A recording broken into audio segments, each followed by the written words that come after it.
Good evening, everybody. This week is Parsha Shemos, which discusses one of the most fateful stories in the Torah, the scene of the burning bush, where Moshe Rabbeinu went from being just another Jew, watching the sad fate of the Jewish people, to becoming their leader and the one to bring them to redemption. So here's some thoughts on this episode and what we should learn from it. Why was Moshe Rabbeinu chosen out of all Jews? So the Medrash tells us a story of what happened just before. Moshe was a shepherd, and one sheep left the flock. But Moshe Rabbeinu, instead of letting that one sheep wander, actually went to chase after that sheep, saw it by the watering hole, and said, "Dear sheep, I didn't realize you were thirsty. Let me give you to drink, and let me carry you back on my shoulder to the other sheep." This is one of the first character traits it takes to being a leader. What is a leader? So a line I heard once, which is nice, is a leader is someone that looks to see those around them blossom, and for everyone else around them to try to nurture them for them to be their best. And a leader is not the same thing as a manager. A manager leads through power and control, while a leader leads with influence and with building trust. A manager manages projects, a leader leads people who deal with projects. It's much more soulful. It's engaging people human to human, not by just dealing with technicalities of a business or a corporation. What's the most important midah needed for a leader would be what we say in English, empathy. To be able to clue into people around them and to see them where they're at and to look to nurture them and to build them up. The first thing we see about Moshe Rabbeinu in the Torah is that he left the palace vayar b'sivloisam. He saw the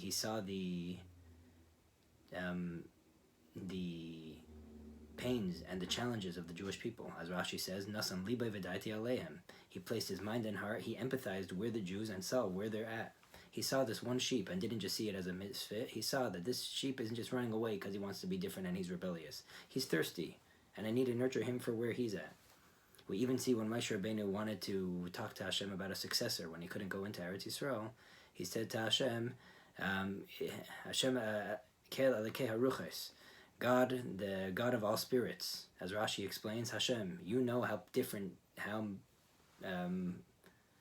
vast the differences between people are. You need to hire a leader that could notice each person and meet them where they're at to develop them. This is the quality of a leader, and this is what Hashem saw in Moshe Rabbeinu. And when he saw this scene with the sheep, he now decided to officially appoint him. But Moshe Rabbeinu resisted. He resisted taking on this leadership, and it says he argued with Hashem for a whole week.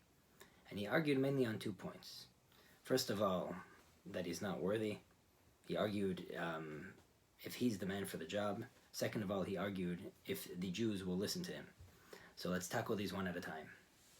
First of all, the way he argued if he's worthy, he argued on seemingly 2 opposite points. First of all, he said, I am inadequate and I'm not going to do a good job. Mi anaychi, who am I that I should be talking to kings? I stutter. I'm aral sfasayim, my mouth doesn't work. And second of all, shlach na biyad tishlach, just if I'm not going to redeem them ultimately and bring them to ultimate redemption, just send Mashiach right now. One seems to be, I'm not good enough for the job. One seems to be, let's just do the ultimate job. This seems to be the resisting owning up to one's calling, either because I don't think I could do it, or if I'm going to do it, I might as well do it perfectly, and if I can't do it perfectly, then I shouldn't even start. Let's expound on this for a minute. What it takes to be a leader is to have tremendous humility and a healthy sense of self, a high, proper self-esteem. Now, we usually put self-esteem and humility as opposites, but really self-esteem and ego are opposites. Self-esteem comes with humility. Humility is that I put all of my expectations to life to the side, and I've moved forward with the life that God gave me. Hashem wants me to accomplish something, so whether it looks grand and beautiful, I'm going to do it in the organic, imperfect, but my way, the way Hashem intends of me. That's what humility looks like, and that's what self-esteem looks like. The ego is the voice that comes to one who doesn't have that self-esteem, who doesn't feel that the way Hashem made him is enough. He doesn't feel enough. So he needs to package that with artificial sweeteners, with making sure he's super successful, with perfectionism. And so low self-esteem is actually very attributed with ego. A healthy sense of self is actually based on humility. So Moshe Rabbeinu, and of course we're not saying Moshe Rabbeinu had these issues, but Moshe Rabbeinu was Mifchar Mina Anoshi, the ultimate tzaddik and the most perfect human being, as the Rambam says. But we're meant to learn lessons from this episode and to see what exactly is the resistance. Why do we resist looking to make a change and taking leadership and pushing our personal geula and the geula of those around us further? It's oftentimes because we don't feel enough. We feel that geula needs to look like something perfect. And because I am not perfect, mi anaychi, who am I to talk to kings? And if I am going to do it, then it might as well look that way, because it just shouldn't look like the organic way that Hashem made me. That's not enough. That's the voice of the ego, to which Hashem responds, Ki eya imach, I, God, will work through you. I will be with you. Clear space, become humble, and allow the piece of me in you to shine through. Will that be perfect? No. Will it be enough and a beautiful, valid redemption? Yes. And that's how Hashem responded to the question of Moshe wondering if he's enough. But then Moshe wondered, will the people listen to me? And just like it's important for a leader to have a self-esteem and believe in himself, it is very important and equally important that he believe in those that he's leading, that they're actually capable of following him. Moshe Rabbeinu said, will the Jews listen to me? And Hashem, I don't think they'll listen to me. And Hashem gave him 3 miracles to which the Jews will listen. Miracle number 1, Hashem told Moshe, drop the staff. It's going to turn into a snake. Grab it by its tail, and it will return into a staff again. The Jews will listen to that. And if they don't, says Hashem, put your hand in your cloak, take it out. Your hand will get saras, leprosy. Put it back in your cloak. Take it back out, and it's going to be a healthy hand again.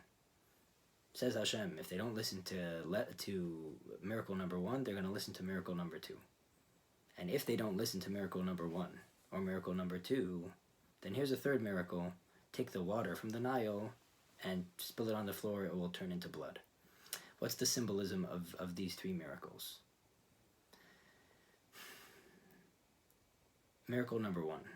You see Jews that seem to resist your message. They seem like they don't want to listen to you. But you should notice that they seem like a snake. They seem venomous, sarcastic, cynical. Like they're not a keli for anything that you have to offer them. But notice that they're a shevet. They're part of the shiftei ka. They're a strong, hard staff descending from Hashem. They've just fallen to the floor. They've been burnt. They've been through a lot of galus, and they don't necessarily feel that. So the venom you're not seeing a snake. You're seeing a staff-gone snake. Don't be scared of it. Engage it, lift it up, and watch how it will turn back to a staff. Engage the Jew that seems to resist it. The Jew that seems to, when you ask him to put on tefillin, he says no. Don't be scared of them. Realize that they stem from good stock, and they are good stock. They just are currently not in tune with that because they've fallen to the floor. And they're in tough galus, but engage them and lift them up. Says Hashem, if lifting up doesn't work, if they don't listen to message number 1, here's message number 2.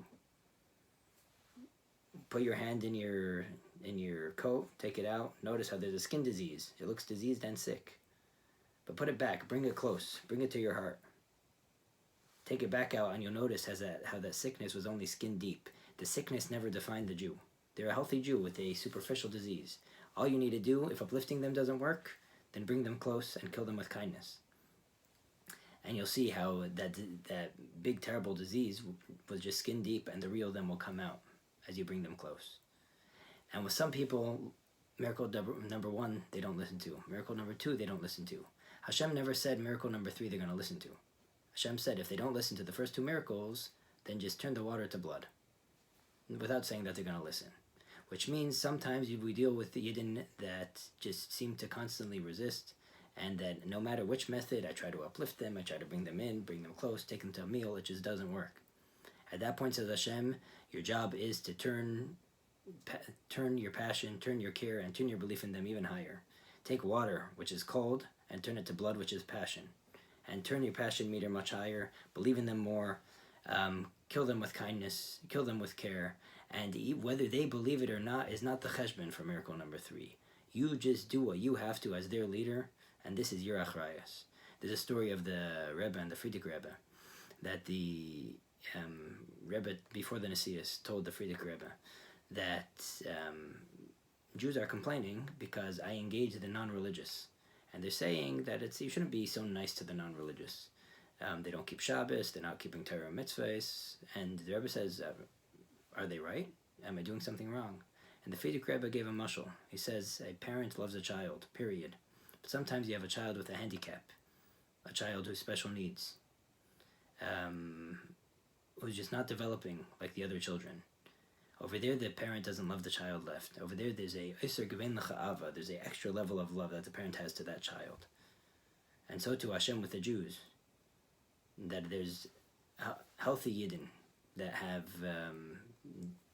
the love of Hashem. And then you have those that are handicapped Jews, Rahman al-Atzlan, unfortunately. And to them, Hashem has that extra level of love that he showers onto them even more. And the Frierdiker Rebbe turned to the Rebbe and said, and you should do as Hashem does. And this is the lesson of